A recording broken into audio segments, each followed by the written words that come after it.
Hey everybody, welcome to the Patio Slate Podcast. We are at episode 81. So if you're checking us out here, we went from Damien Moyal from As Friends Rust to Tupac last week to what do we got going on this week, guys? We had Tupac on last week? How? Oh, he is alive.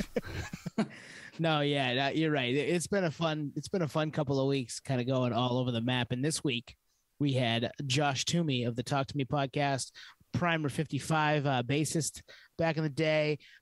He's also on the Knotfest Twitch stream, which all that stuff is in the interview. Go peep that. It'll be here after we talk. Get done talking here. But he's a man of many hats and has talked to some heavy hitters in the industry over the last couple of years, and was early to the podcast game, compared to some of us other ones that have been out here for a couple of years. He's been doing it for about 6. So.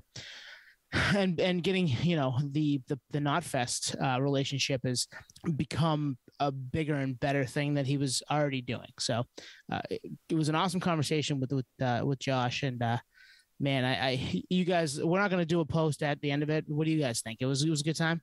Oh yeah, it was a nerd meet nerd moment. He was in a band, but he's also a podcaster, so we can always relate with that stuff.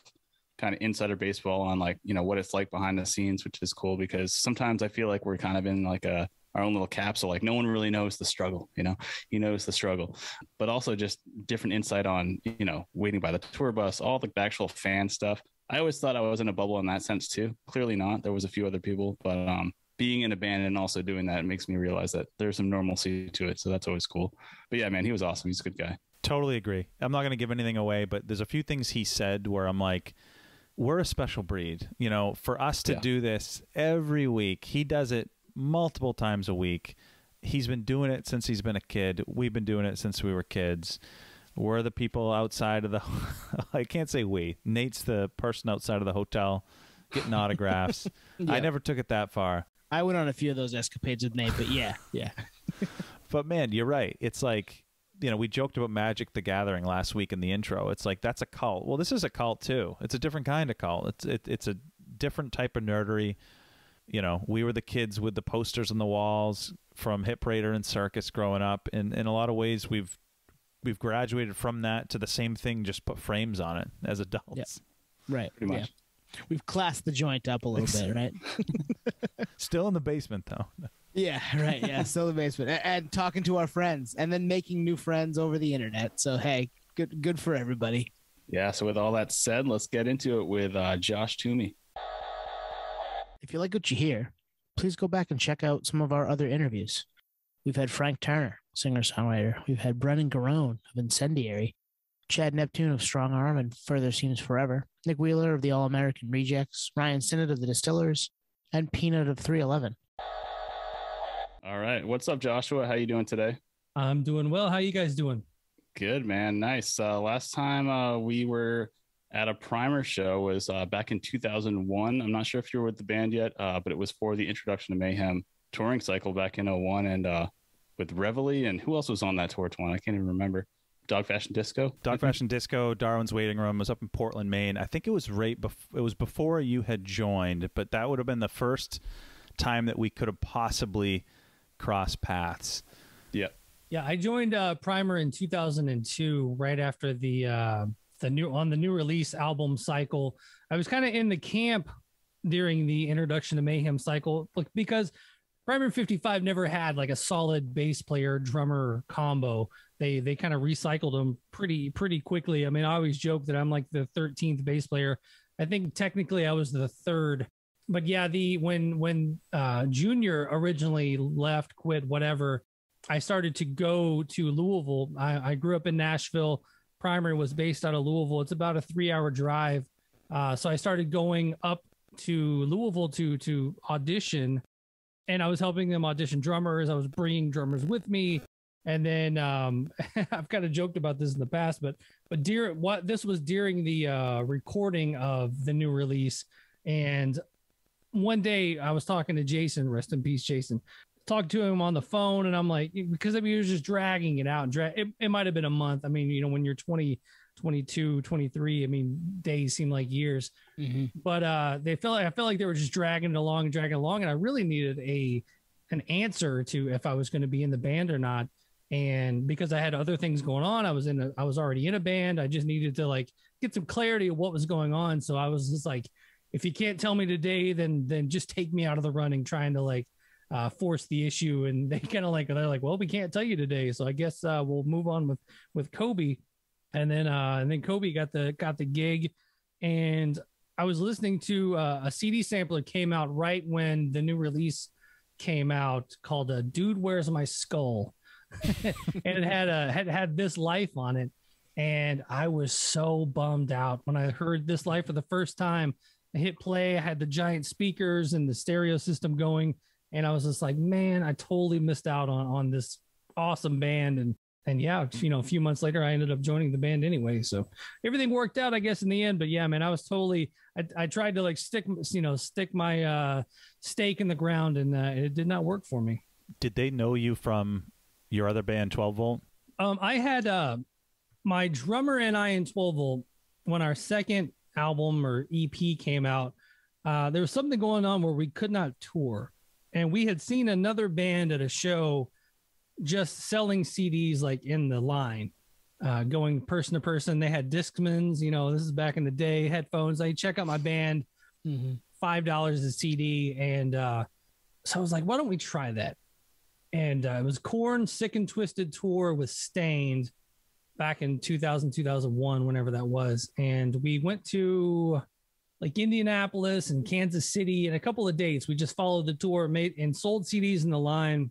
And it really got to a point where you didn't even have to play the CD for the person. You just said, hey, you guys want to check out my CD? It's $5.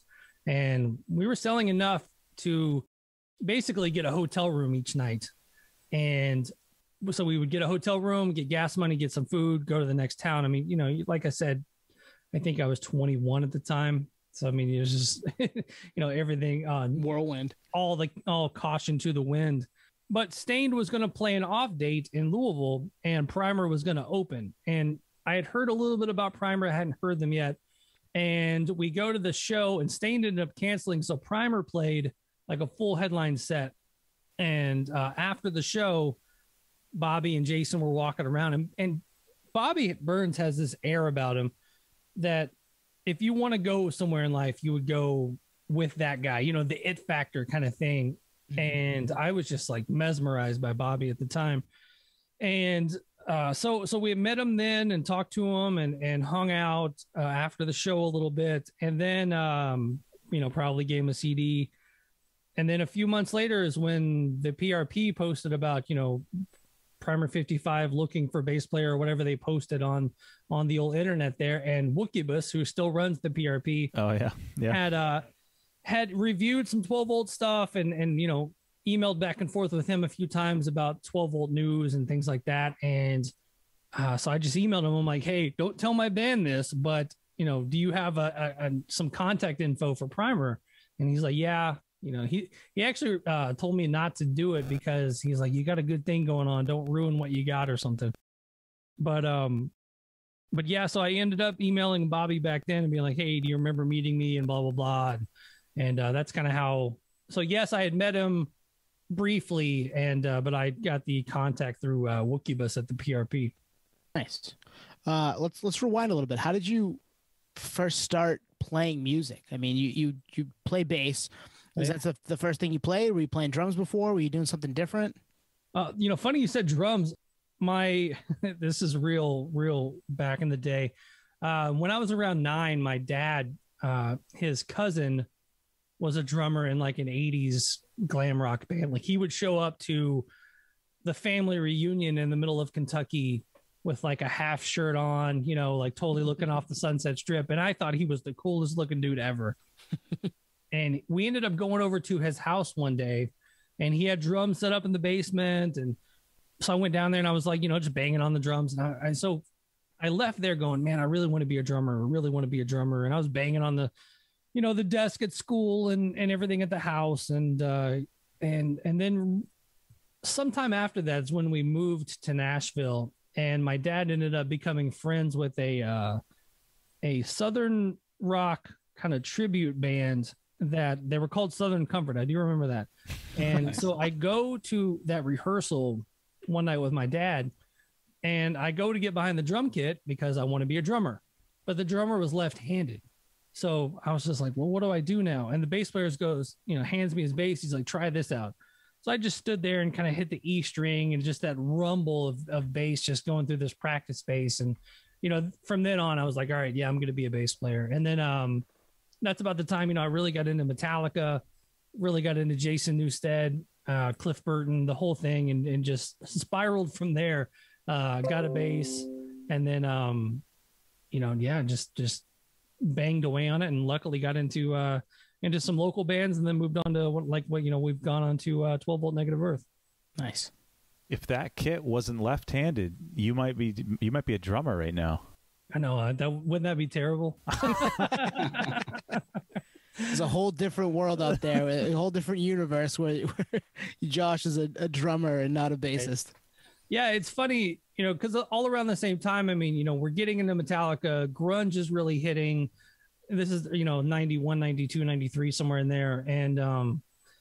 But I do remember sitting around the lunch table in middle school, and like everybody's like, I'm going to be a guitar player. I'm going to be a guitar player. And even back then, my brain goes, well, these guys are going to need a bass player. Nice. So right, if I'm going to, easy way into the band, I'm going to be the bass player. Nice. Josh, hearing you talk about Tennessee, I think the first time I went to Nashville was in 2007. I did a little sidebar trip from Bonnaroo. So I checked out Nashville and the whole scene there and fell in love with it. One of my favorite cities to this day. I love it there. Never went to Louisville, although I want to check that out.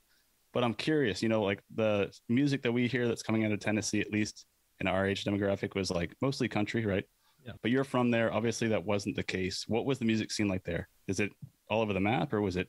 Yeah, it was definitely all over the map at the time. We would play shows. We were kind of a nu metal band. I don't even know if the term nu metal was big at the time, but we would because we were big into like Fear Factory and Life of Agony and just heavy, but we were also big into, the New Orleans sludge scene and things like that too. So we were just kind of all over the map, influence wise, but we would play shows with rap artists and ska bands and there was a little bit of a kind of a, whatever you would say was the nu metal of the time.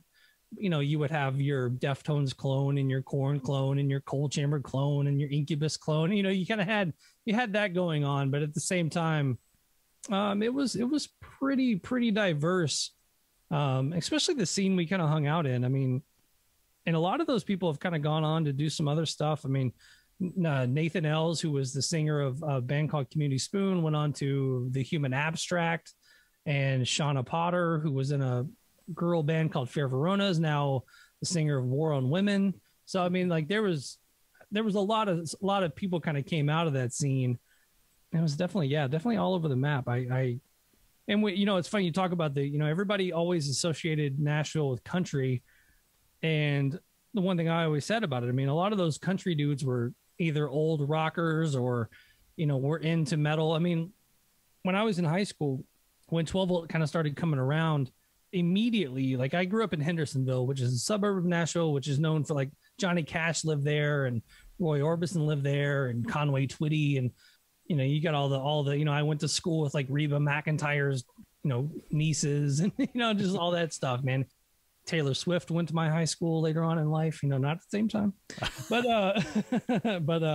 are you an ex-boyfriend? No, I'm just kidding. No. None of those songs were about me. I did see her at a ice cream shop one day, like early on in her career. She was very nice, very kind. She didn't know what she wanted yet. She told me I could go ahead if I wanted to. So very nice and polite. Did she sign a CD? No, she doesn't sign the CD. So never mind. Go on. Yeah, stop, Nate. Nate has a theory about Taylor Swift signing all of those CDs. Do you want to? Can we give the theory? Do you mind? That's go ahead. I want to see what you think. Go ahead, Nate. We had a conspiracy theory episode where I think the last like 3 releases, including this newest one, there's like a limited run of signed albums, CDs. And I keep seeing them at my local record store and they keep like populating, like they keep re-upping. I'm like, there's no way she's signing these. A, she doesn't have the time. B, there's got to be some kind of ego thing where it's like you're too good to sign CDs, especially at face value. The CD is going for like $12.95. It's not like a $75 record. So my conspiracy is that someone's signing them for her to make all of her records go diamond. Well, it's But if they're all the records are going to go diamond, then I think that might be that may be the reason why she does it. Mm-hmm. Yep. Yeah. True. Good point. Yes. Thank you. Now we can put that to bed. All right.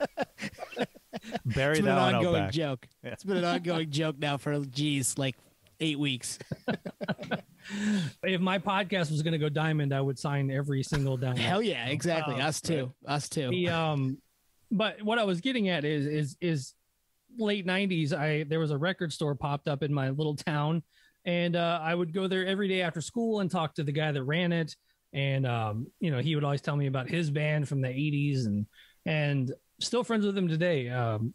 He took me to see Kiss in 97 on the reunion tour, which something I never thought I'd ever see is Kiss in the makeup and things like that. But great dude. And I would just go in there every day, like I said, every day after school. He's probably only a few years older than me, but back then he could have been a million years older than me. And one day I go in and he goes, Fred Corey from Cinderella was just in here. He built a studio in town. And I'm like, why is Fred Corey from Cinderella in my little town? And I was like, well, I got to meet him if he's got a studio and he wants to record heavy music.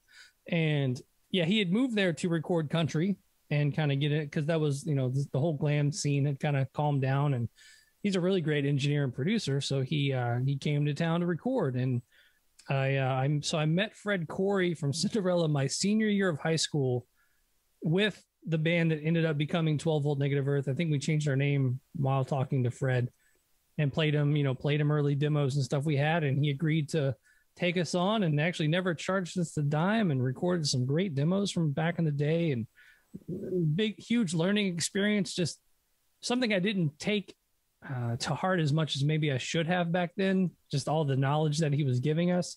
Because when you're 17, 18 and it's a whole new music scene kind of coming up, because this is, like I said, 96. So, Korn and Deftones and everything is brand new.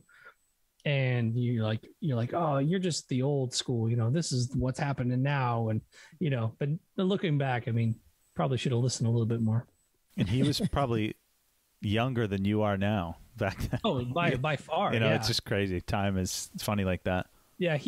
We had actually gone through a drummer change at one point, and he floated out there that he wanted to be our drummer. And we were just like, we cannot have the guy from Cinderella in our band. Like, it would be 12 Volt Negative Earth featuring Fred Corey from Cinderella, and you would immediately just get scoffed at. But now you could be Avenged Sevenfold with Mike Portnoy, or any of that stuff. You could be a new metal band with a guy from a hair metal band in your band, and they would be fine. But back then, I feel like it was a little bit more of a stigma around that. Didn't Dee Snider just do it too? And we were just talking about that the other night, Twan. Just in our production meeting, we we're just like, that's just a thing now. It works in some cases, which is kind of cool. I was going to say Killing Joke with Dave Grohl, but Dave Grohl's on everything. So there's the. Well, it's that thing too now where, I know you guys know it too, but for the longest time, being in Primer 55 or being in a new metal band was looked down upon, and now you get, oh my God, you were in Primer 55. That's awesome. Mm-hmm. It's such a bizarre, like, I think I went through what he went through, obviously on a much smaller scale, but just saying like, yeah, I was in Primer 55 when I was trying to be in, bands in the 2010s. You're just like, right. Well, and now 2021 and new metal's kind of having a resurgence. Right. There are acts out there playing new metal music still to this day, or newer acts that are kind of coming up. And at the same time, like, the older stuff is finally, it's cool to like it again. Because I think that happens with everything probably, right? But like, it's definitely, people are taking notice, some of that stuff that came out 20, 25 years ago that is just timeless still.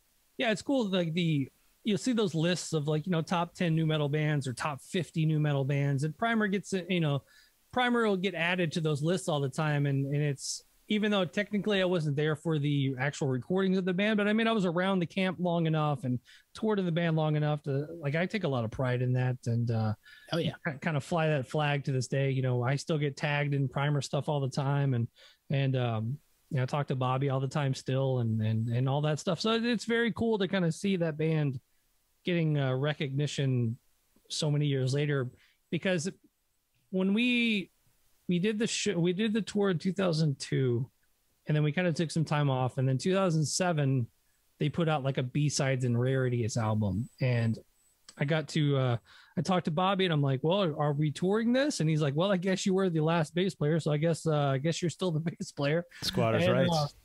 Yeah, right. Yeah, I've always joked, if you look at the Wikipedia, I think I'm like the longest tenured bass player, but we were inactive for like 5 of those years.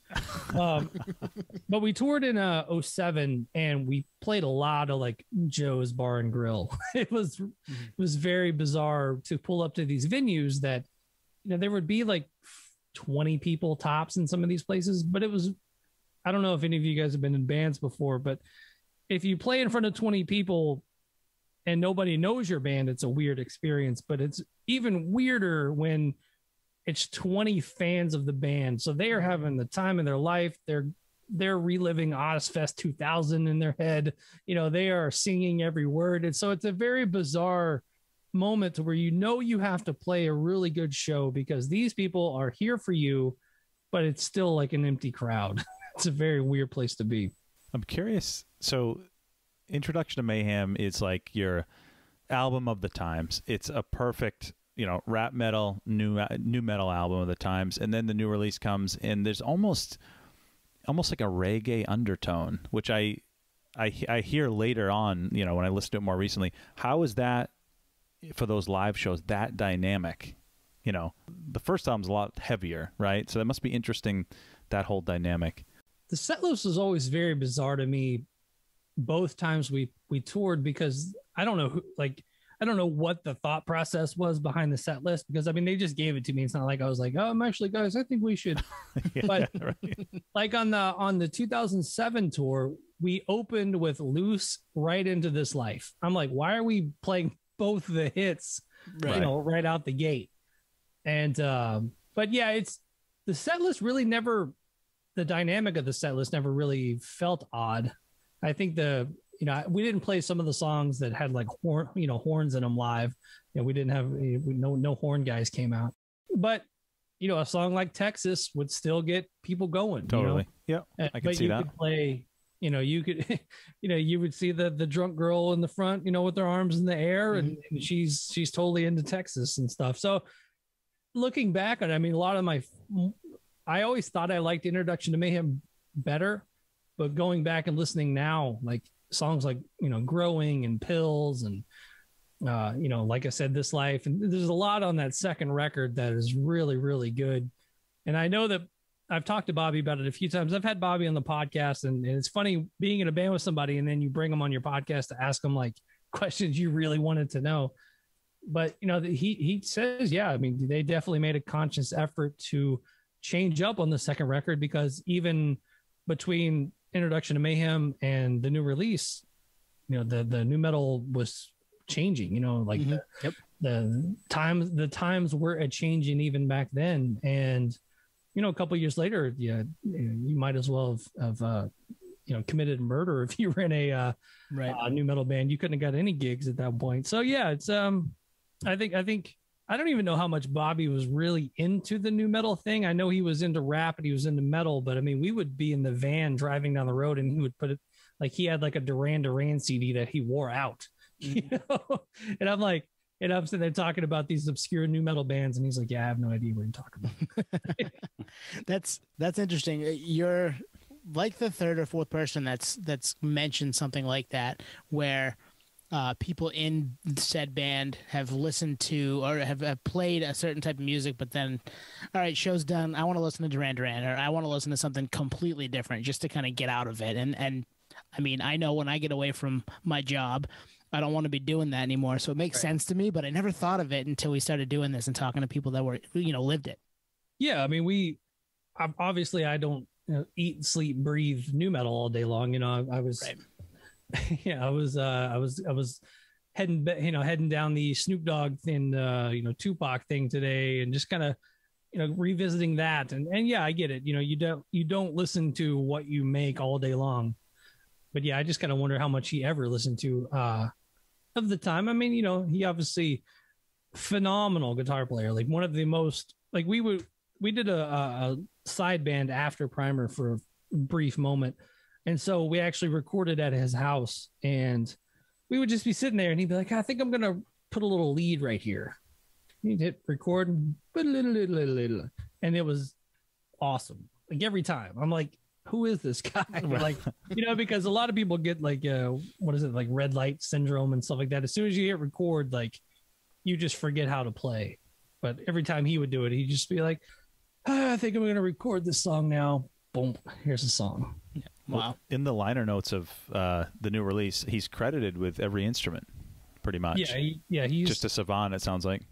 Yeah, that's what I think both albums he should be credited with, both with all guitar and bass. He's definitely a musical genius and just can learn anything, can play anything. I wish he was still playing. I wish he was still touring. I wish, any band that needs a bass player or guitar player should call him up, because it's just a waste of talent that he's not out doing more stuff. I've always been jealous of those people that could just pick up an instrument and just start playing. Like, oh, I heard that song. Here you go. This is how you do it. Oh, the guitar player in 12 Volt Negative Earth, Cody McCall, he would just piss you off. You would just be like, hey man, you remember hearing that song one time? He's like, oh, you mean this song? And he would just play it note for note, and you're just like, how do you do that? He's still an incredible musician. They the two guys from 12 Volt, Trey and Cody, have a band called Rift, RIFFT. Very cool band that they're still continuing on doing. Nice. So you tour with Primer from, when that EP comes out. There's nothing new was recorded, right? It was just all B-sides and whatnot, and you toured off it. Yeah, for like 3 years. I mean, we toured for. I think I toured that B-sides album for maybe 6 months, and then it got to a point where, like I said, we were playing in front of nobody. Jason was a mess, and then that's actually when we switched singers at that point, and that's when Donnie, the DRP, came in for a little bit. About that time, I was just, we were making no money, and to where my day job, I was like, I'm making more money in my day job, and I had kids at the time, still do, but I had kids. First time around, I was 23 and no kids, no responsibility. Second time around in Primer, I had kids. I had a wife, and I was like, this chasing the dream at this point was kind of pointless, because the band had already peaked, and when you're not sending money home and you're getting phone calls from the road and you hear kids crying in the background, and you're like, none of this is worth it. Yeah. And the music world's in a different place too at that point in time. Oh yeah, I mean, there's definitely the downloading thing was going on. I mean, I remember Bobby always talking about had the downloading thing not really been around by the new release coming out, obviously would have sold way more copies. I don't even know if they could really track it, but he always swore up and down that if they somehow figured out how to see how many downloads were happening around the time. He said they downloaded platinum, I think is what he tried to say. When the new release came out. It's funny because it's not even just downloading. It's the fact that the CDRs came out around the same time too. So even if you had a friend that had the album, you burned it. That's a lost sale, right? That's a lost sale. Yeah. I mean, that's the one thing. I mean, I don't know your guys' opinion on Spotify. There you go. The opinion of Spotify or whatever, but I think that, something's better than nothing. Obviously you can see the stats, you can see how many people are playing it. I mean, you got bands like Metallica taking, they'll come to your town and look up and see, okay, in Portland, Maine, these 12 songs are the most popular ones here. We're definitely going to play those live. There's a lot you can take away from Spotify. I know they get a lot of bad rap for a lot of the different things, but I think coming from a downloading world, I think that's at least they're getting something for their music there. Totally. And I mean, I know in the time frame, the 03 to 06, 7, 8, I broke, coming out of college, first job, not making a ton of money. Yeah, if I could download it, I would. But since then, I've been making up for it and trying to buy everything I can get my hands on that I like. Physical media, vinyl especially.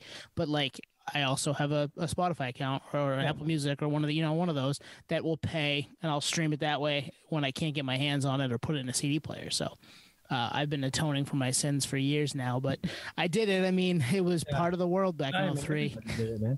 I remember the first album we ever downloaded completely from Napster was White Pony.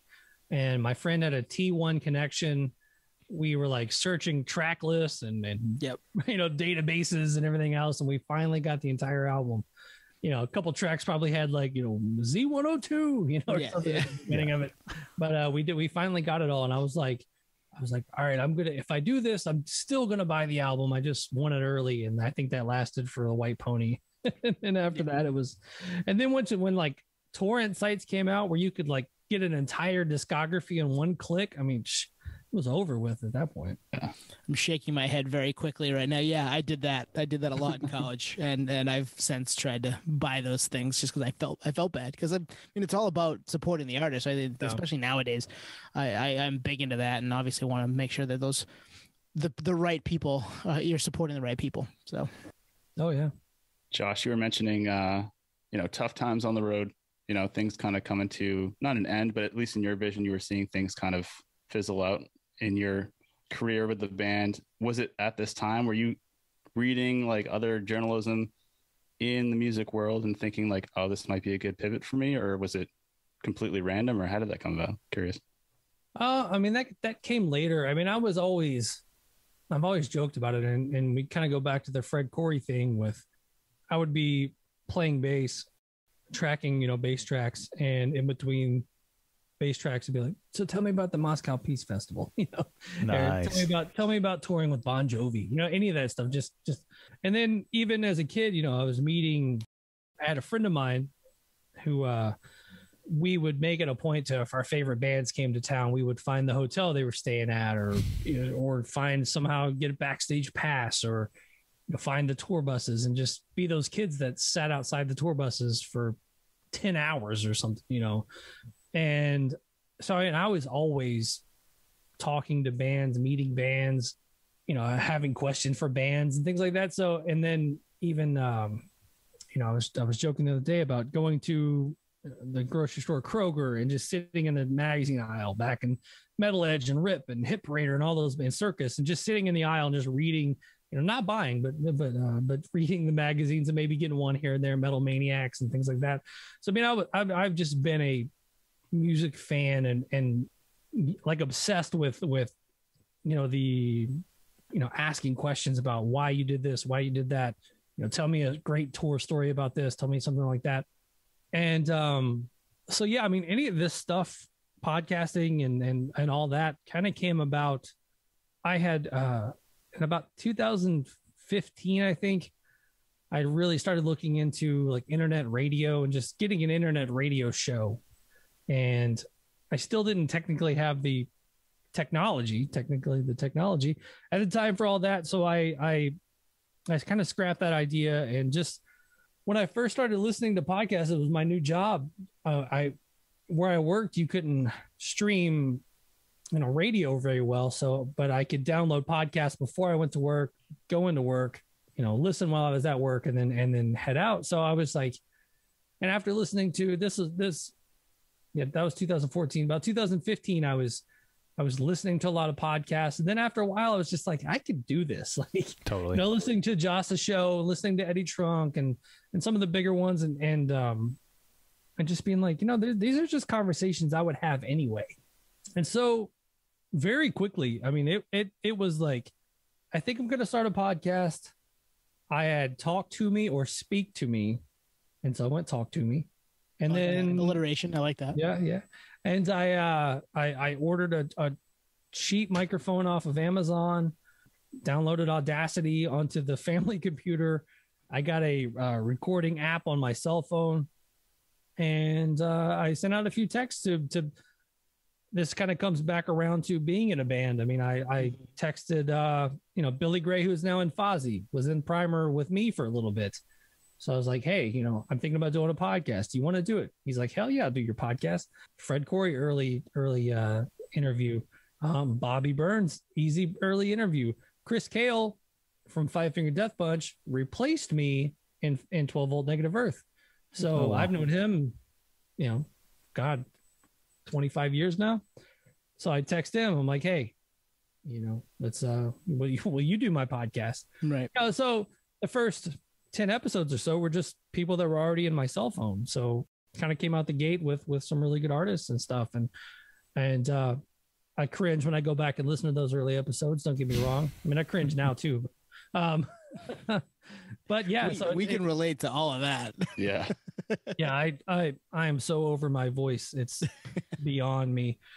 I even edit it like 1.6 speed just so I don't have to hear myself. I'm like, I might start doing that for myself. And I just jotted down. That's a pro tip right there. Yeah, pro tip. Well, it also, it also gets through the episode quicker too. But yeah. But yeah, I mean, it was really just, I found a server, I found a host, and I did it so quick because I think if I would have really mapped it out and tried hard, I probably wouldn't have done it. And I think podcasting was still, I mean, I know it had been around at that point for 10 years, but I mean, it was still kind of in that infancy of people really getting into it and not just mainstream people with really good equipment. It was kind of opening up for everybody else. So yeah, I mean, that's kind of what brought me into, I've always been naturally questioning everything and everyone around me. So, I mean, that's where that comes from. And then time, circumstance, everything else got me into it. And you beat the boom too, which was nice. You were, you started it 5-6 years ago instead of last year when the whole world was stuck at home. It was like, we can start one too.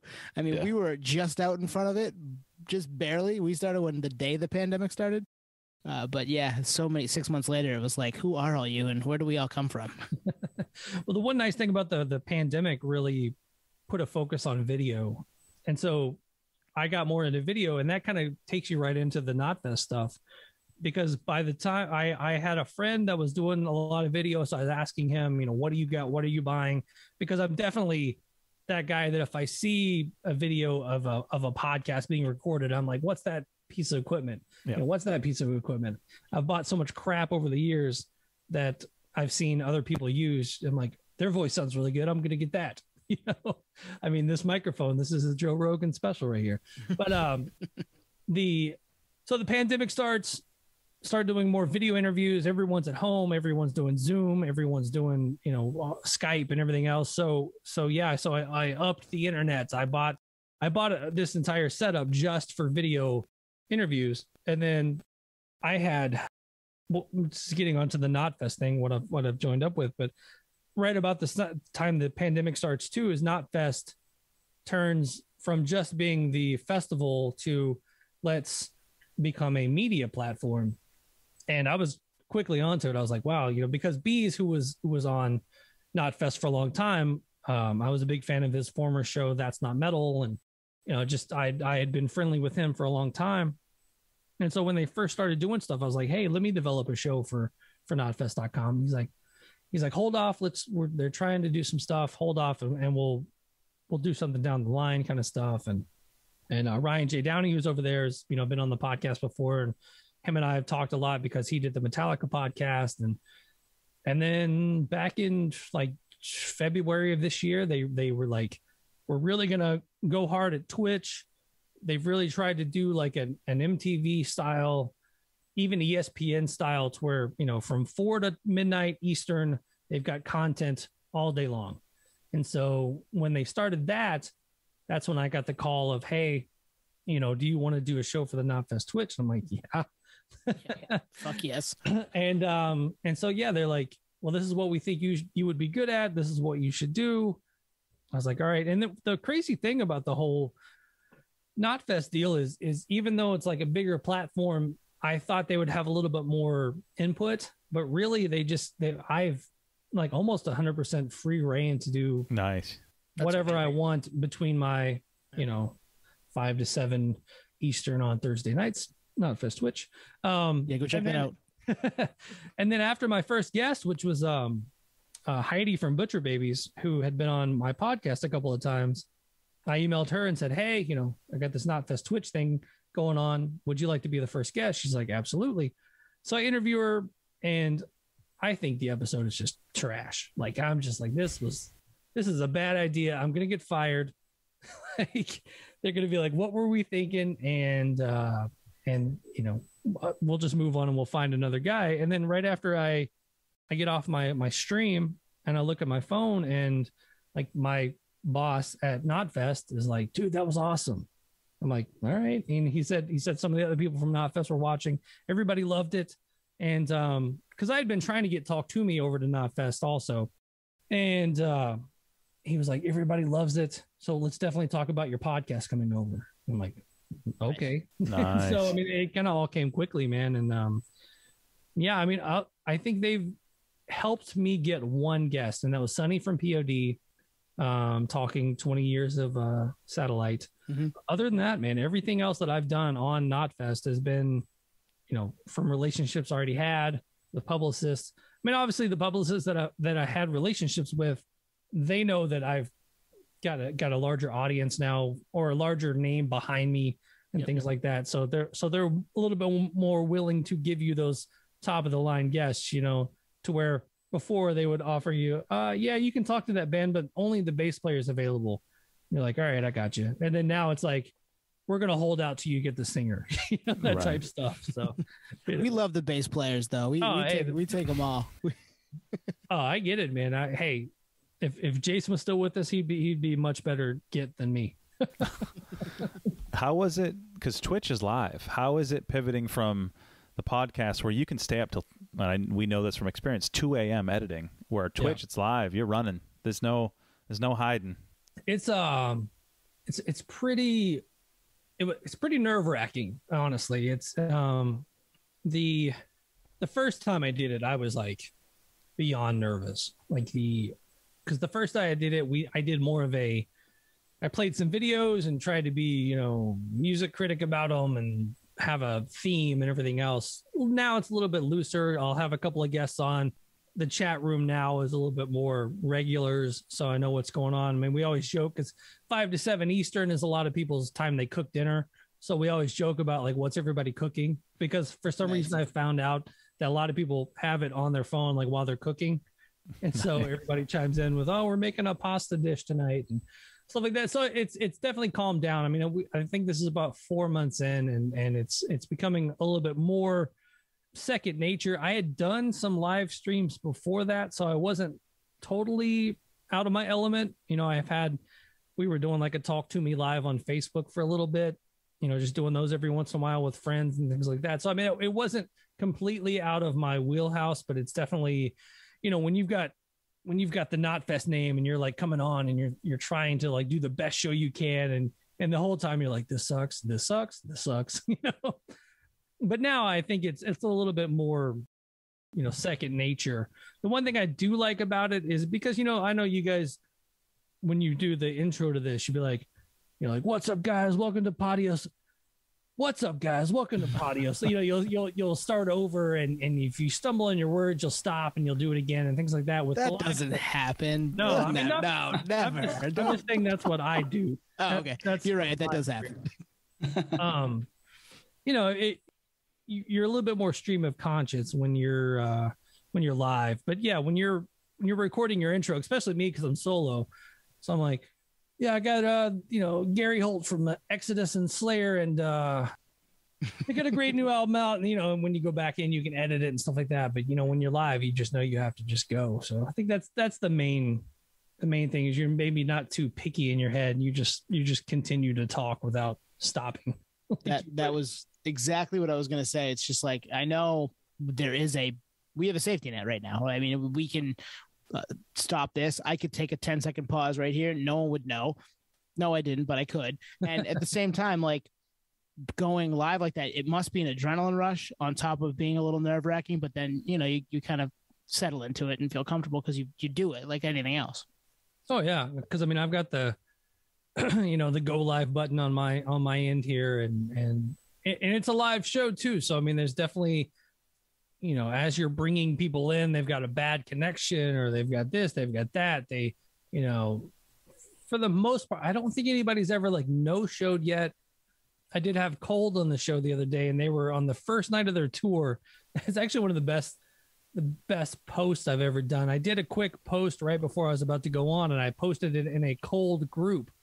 And the guy, I see a reaction and a comment, and I'm like, oh, cool, a comment. I open it up. It's like, guy goes, I'm standing in the meet and greet line right now, so make it quick. Oh, That's amazing. So, and there was the first night of the cold tour, and so they didn't have a ton of time. I think we did like 10 minutes, like a quick hit, because they were, obviously sound checking, and they haven't played a show live in a while, and all of a sudden they have to stop and talk to me for 10 minutes. Right. So, I mean, it was a quick chat. It was a lot of fun, but yeah, it's been an experience, trying to get everybody together and everybody dealing with everyone's Wi-Fi and all of that nonsense too. So it's been a lot of fun though. So you mentioned talking to Cole, they're out on tour now. That obviously changes the dynamic from what you've been doing for the last year and a half. Same as us. I mean, when we started, it was just us for a while, and then we were talking to people that were at home. Like we're not doing anything. We're not touring.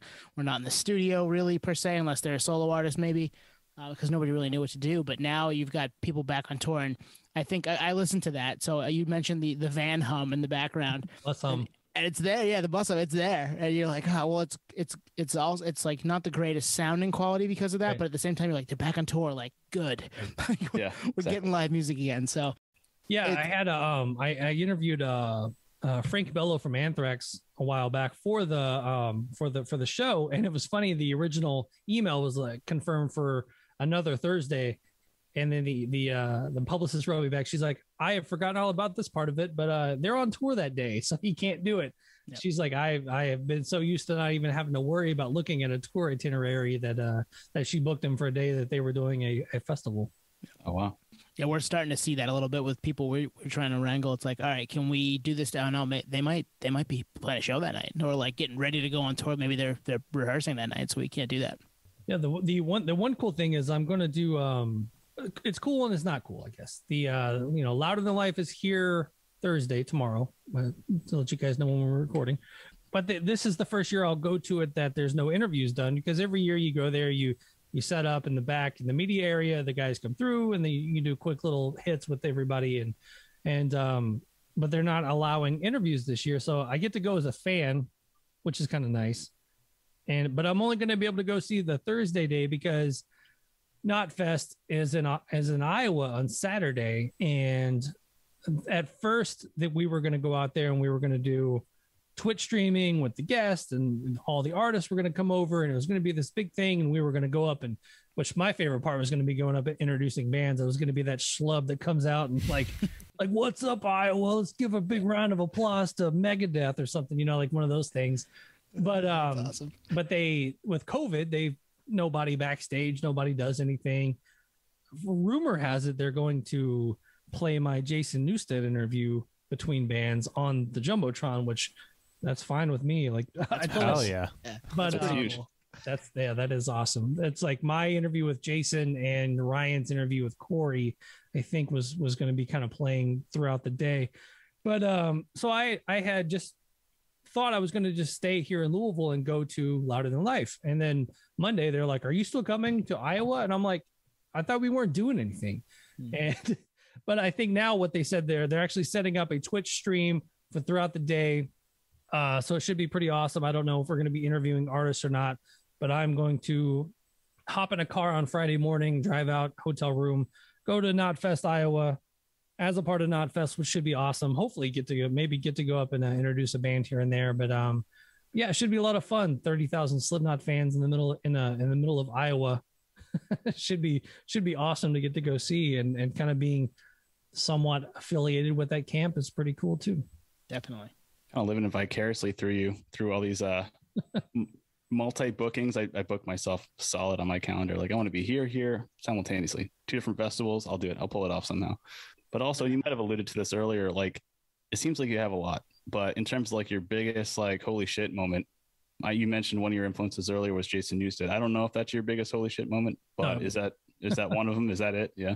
Oh yeah. I mean, that was definitely it was crazy because I've built a relationship with Michael Alago, who signed Metallica to Elektra. I've had him on. He came on the Twitch stream. He came on the podcast. We're friends on Facebook, and he comments on my stuff sometimes, which is very bizarre. Like, I'm just like, this dude signed Metallica. Why is he, commenting on my stupid post about, French fries or whatever. But so I saw that Jason popped up on the Metal Hammer podcast, and I emailed messaged Michael, and I'm like, hey, I see Jason's popping up on some podcasts, can you help me out? And he's like, give me a second. And then, a few minutes go by, and he goes, send me a couple of interviews that you want me to show him. I'm like, Jesus. Okay. So I sent him to the Knotfest page.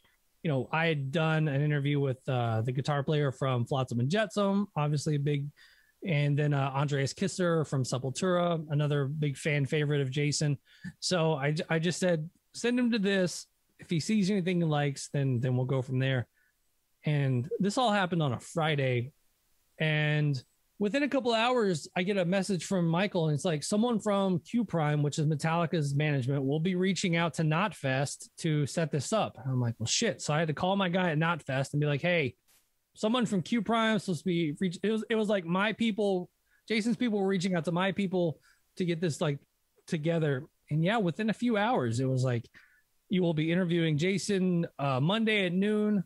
So I called work, and I'm like, I got to take a vacation day. Yep. I'm not coming in for any reason that day. And and so I come down here and I plop everything up, and I use the program I use, his face pops up on it, and I'm just like, fucking Jason Newsted, man. He gave me an hour, and it was awesome. It was, I had so many notes written down that we didn't even get to. And then at the end of it, he goes, he's like, yeah, I'm going to be doing something soon. I'd like to come back on. I'm like, all okay. Right. Yeah. Right. Yeah. That's a yes. Right. Man. And and then we chopped it up a little bit, put out about 4 15-minute clips on the Knotfest YouTube, and all together, it's like 127,000 views. Damn. Wow. It's nuts, man. It's got a life of its own. I mean, the comment section's a little bit of a mess, but yeah, that happens. I'm staying away from that. Somebody gave me crap about where I wear my hat. I was like, I think this is where people wear hats. Like, right. Like, I'm looking in the mirror, like, I think that's where it's supposed to be. I'm gonna go ahead and say that's where you wear your hat. Who fucking cares? Like, yeah, exactly. That's where it's comfortable for you, man. Someone goes, yeah, the interviewer wears his hat really low, cuts off his eyebrows. I was like, what? That's just a hat, dude. Like, stop it. The internet. Yeah. I love the internet. I hate it at the same time. Right. But yeah, Jason definitely was the oh shit moment. I mean, before that, I got David Ellefson from Megadeth early on, another big influence on mine. That was like episode 42, 41, somewhere in there. So I mean, that was very early on. That as soon as that was back when I was doing more phone stuff. So his name pops up on my phone, or his phone number popped up on the phone. I was like, oh my God, Dave Ellefson. But this is real, right? Yeah. So I mean, there's been definitely a few of those people over and the great Wes Borland interview I did, where we did right at 2 hours. Wow. And the only reason we stopped was because I had to go pick up my son from daycare, or we might still be on the phone. I think he honestly was just doing it to see how long he could go. No. I love it. I love it. But I mean, that was a mess. That was the big. What was it where he called Aaron Lewis bougie or something like that? That's amazing. So yeah, that was a fun episode. No, just hearing the Metallica story, the one thing we found from doing this is just how connected the music industry is. Yeah. And you don't know when you're going to tap someone's name or, dial, fire up the Rolodex. And that scenario is a perfect example. And you having actually been on both sides of it, you probably know that better than anyone. Yeah. I mean, it's funny that how you connect the dots in all these, because Michael Alago came on to promote his book. He and I got along really well on with the interview. Obviously you just Facebook friend him, and he says yes, and he posts like every day too. He posts like these inspirational things and stuff, and yeah, you just kind of keep that up. And then, like I said, I brought him on the Twitch show, and yeah, I was like, I even told him in the text, like, I see that Jason's doing some interviews and I'm shooting my shot, man. He's like, give me a second. Yep. Amazing. That's awesome. Yeah, I mean, you got to. And listening to you talk about all that, I feel all of it for some of the stuff that's happened for us. And I mean, different level where we're not getting Jason Newsted per se, but just getting someone to say yes, especially when you're new and haven't done it a ton, and then be like, all right, that person is in, they've answered this, and then you end up, you know, striking up an hour-long conversation with them, and you just, it blows you away that everybody's connected, we're all people. And, you know, it's wild to me. And the fact that we get to do this is pretty cool. Oh, yeah. I mean, back in the day when you were, you know, hitting up Instagram or Facebook and trying to be like, hey, you know, I've got this podcast and I've had this person on. I'd really love to have you on. You know, sending out so many of those. I mean, I tend to deal with a lot more publicists now. I mean, I do have a lot of friends still. I tend to deal with publicists because, and I'm sure you guys get it too, where you set up something through the person. Yep.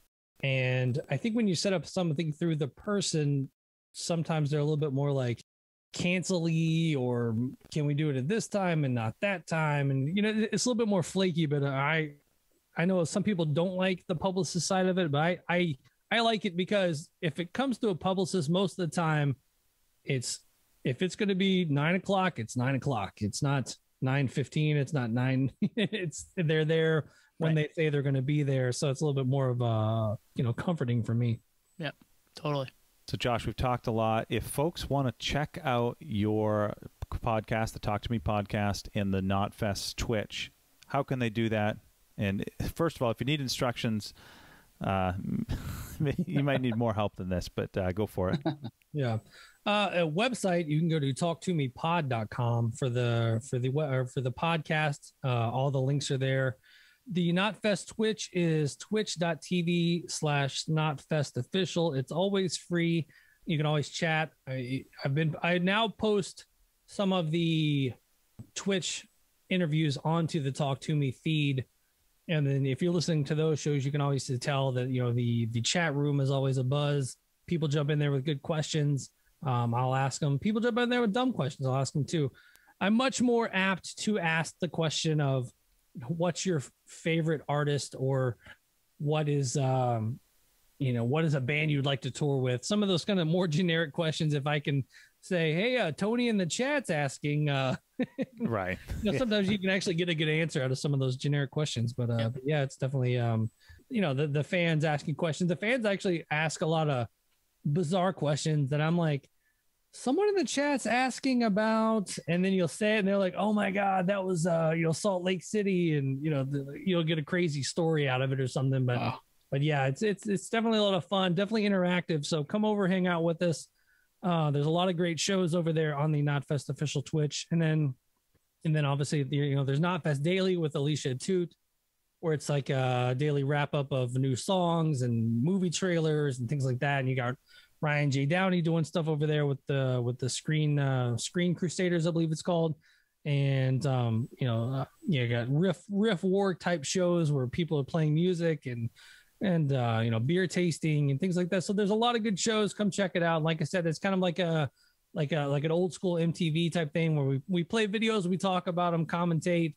If I'm in the mood, I'll start playing videos about, old head PE videos. And if you're a new metal fan, come check it out, because we're going to have a lot of new metal artists on. I'm definitely talking to CJ from Drowning Pool about coming on soon.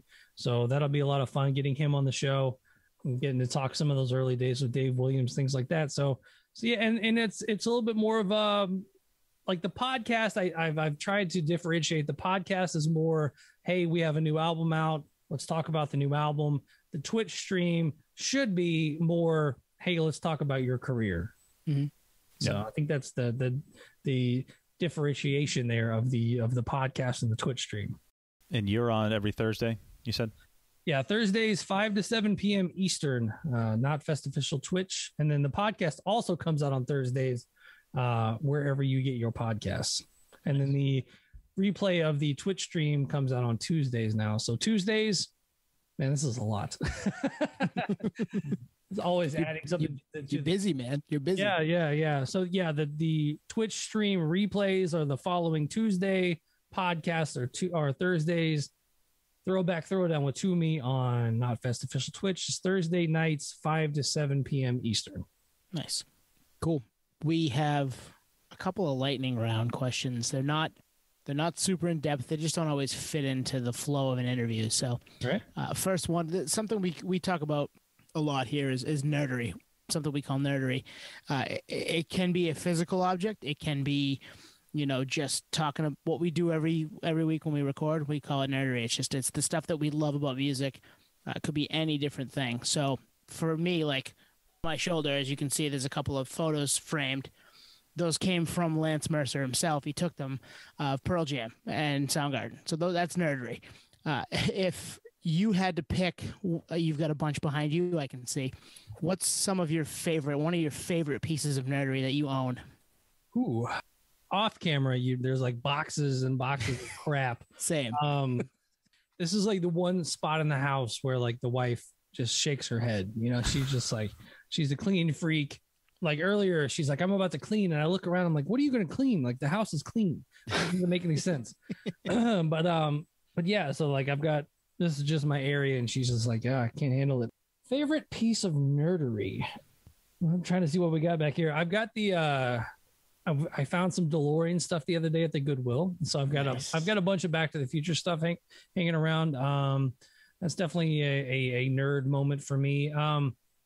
The framed white photo here with the autographs, that is my Pantera autographs from 1994. I was 15 years old. My friends and I, we found where they were staying, the hotel they were staying in, and we like staked it out. And then this is back when like the Pantera home videos were a big deal, and we knew like the crew of the band, because the Pantera home videos, the crew was as big as the band in those videos. And so we saw like the head of security, Big Val, and we're like, Big Val. And it was only me and him. Like, it wasn't like a huge crowd of people. And he was like, guys, if you guys are cool, the band will be cool and blah, blah, blah.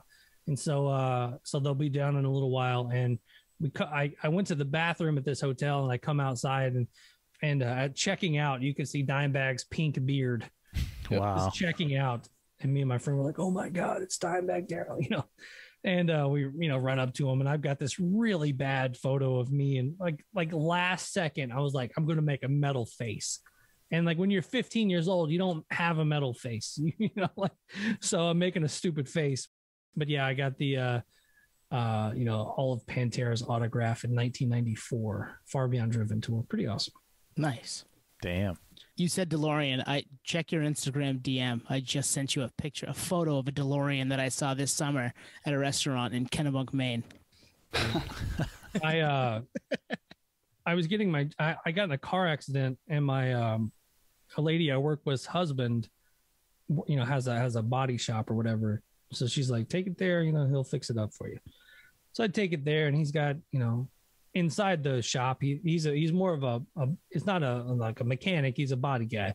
And so I look around, and he's got Stingray and whatever, and then all of a sudden I see it's a damn DeLorean in his thing. Nice. And I'm like, what? And so I go over to it, and I'm like taking photos with it, and like selfies and all this other stuff with it. But yeah, there's been a few DeLorean moments over the years. When 12 Volt played New Orleans one time, we were getting off stage, and my singer went outside, and he comes running back in, and he's like, Toomey, there's a DeLorean outside. And I'm like, I go outside, and this girl who's, our age, late teens, early 20s, gets out of it. And I'm like, what are you doing with the DeLorean? She's like, my dad worked for John DeLorean back in the day, and this was an actual gift from John DeLorean. And I was like, you got to let me drive it. She's like, yeah, you can drive it. Oh, nice. So we get out, and I go onto the road, and I'm like driving like 10 miles an hour. And she's like, you can drive faster than this, right? Yeah. And I'm like 88 miles an hour. I'm like freaking out. I was like, I don't want to break your DeLorean. I don't think she really cared about it. I think she just drove it. But yeah, that was awesome, man. I remember, and there was one for sale late 90s by our house, and they wanted $4,000 for it. Oh, I was like 19. I was like, who had $4,000 in your night? Right. And I needed a car, but I couldn't buy a DeLorean for my daily driver. But man, I wanted that thing so bad. And they only made there weren't many made. So yeah.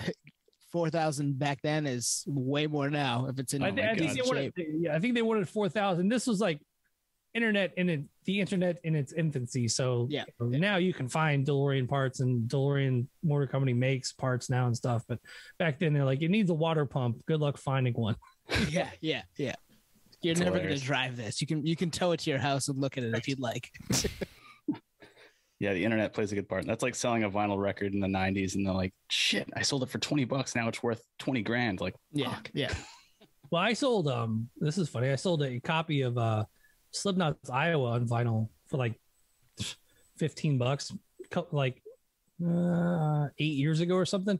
Someone the other day was like, yeah, they didn't really they didn't repress that, and those things are going for like $300 now. Yep. Oh, great. Yep.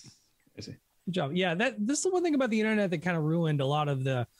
I got really big into collecting metal lunchboxes there for a long time, and I really enjoyed going out and finding them at antique stores and thrift stores and yard sales and everything else. But then as soon as like eBay and everything became prevalent, where there's an app on your phone, it's like now it's kind of like lessened the hunt. Totally. Like if you really wanted a certain one, now you can just like boop, it's on your phone. But back in the day, you had to go and scour, Salvation Armies and stuff and find them. Right. Pound the pavement a little bit. Yep. Yeah. Josh, you were mentioning the Pantera hotel thing. I can relate with a lot of the things you're saying. That one for sure, staking out the hotels. In fact, when you said the supermarket thing, like looking at Hit Parader and Circus Magazine, I would buy those to go to the hotel and get them signed, kind of thing. But kind of like Nate's a creep, basically, is what he's yeah, saying. well, it was. I still am. He's our creep, but yeah. I got, like you said, the bins of random nerdery and stuff. I got that too. But kind of like switch it the other way around. It's like Pantera, you were staking them out. For you on tour, do you have like a favorite memory or unique memory? I don't know, maybe being stalked was one of them, but something like that kind of sticks out for you in the Primer days. Yeah. I mean, really just from the moment I joined Primer, like they were the fans of Primer were always very open to me being in the bands. I mean, they were very cool. It's funny now, once again, the internet being a little bit more prevalent, Facebook, people finding me that met me back then, sending me photos of me signing autographs and, hey, we took a picture with you back in the day. Those always kind of blow my mind. I look like a baby in those photos too. I'm like, look at that little kid. But yeah, I mean, just all that stuff. I mean, we took some photos for Metal Edge, and I met the editor of Metal Edge on that tour. And like I said, being a kid that just sat in Kroger and read Metal Edge magazine from front to back, and just seeing his name over and over. When I met him in person, it was like meeting a fictional character or something in real life. Yep. And so yeah, it's like that. Those kind of moments were always cool. The fan stuff was always cool. Signing autographs always was very cool. Even in 12 Volt, man, we got big enough in Nashville where here you go. Here's a good story. I thought about this the other day. I worked at Tower Records in Nashville for like a summer, and this is like 12 Volt Negative Earth is like we're the biggest metal band in town. We're selling out the 1,000-seat club. And this kid comes up to me, and I'm working in this will date it too. I'm working in the cassette department and working by myself. And this kid kind of freaks out on me. He's like, are you 12 Volt Negative Earth? And I'm like, yeah. And he's like, man, can I get your autograph? And I'm like, I'm at work. Like, why do you want my autograph? Like I was so dumbfounded, like why this kid wanted my autograph while I'm at work. And I honestly, I don't know if I gave it to him. That kid probably still hates me to this day. Like, oh, that asshole didn't sign my shit. Probably some of those negative comments on YouTube is probably him. That's great. That's awesome. Josh, thank you so much for your time. Really appreciate talking to you tonight. And go check him out on the Twitch stream Thursday nights, 5 to 7 p.m. Eastern. That's it. And the Talk Toomey podcast as well, which drops on Thursday as well, right? Yeah, Thursday is a big, Talk Toomey Thursday. All the alliteration there. Nice. Perfect. Yep. Thank you. Thank you, guys. Appreciate it, Josh. Awesome. Thanks, Josh. Absolutely. Take care, guys.